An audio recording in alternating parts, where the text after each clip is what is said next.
1959 సంవత్సరంలో 'దైవబలం' అనే సినిమాతో మొదలుపెట్టి 200కు పైగా సినిమాల్లో నటించిన ఉప్పు శోభన చలపతిరావు అలియాస్ శోభన్ బాబు గారు 1996లో సినిమా చరిత్రలో ఏ ఇతర నటుడు చేయనట్టుగా తన రిటైర్మెంట్‌ను ముందుగానే ప్రకటించిన ఏకైక నటుడాయన.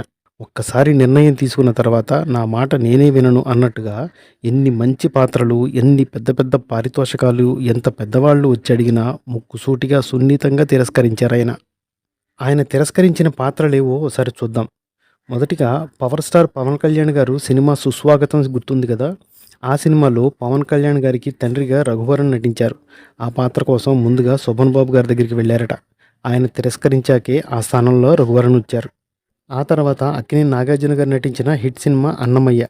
అందులో నటుడు సుమన్ శ్రీ వెంకటేశ్వర స్వామి గారు నటించారు. ఆ పాత్ర కోసం మొదటగా శోభన్ బాబు గారిని సంప్రదించారు. ఆ తర్వాత త్రివిక్రమ్ శ్రీనివాస్ దర్శకత్వంలో వచ్చిన సినిమా 'అతడు'. అందులో తాత పాత్ర శోభన్ బాబు గారితో చేయిద్దామనుకున్నారట ఆయన. అందుకోసం నిర్మాత మురళీమోహన్ శోభన్ బాబు గారికి ఒక బ్లాంక్ చెక్ పంపించారట.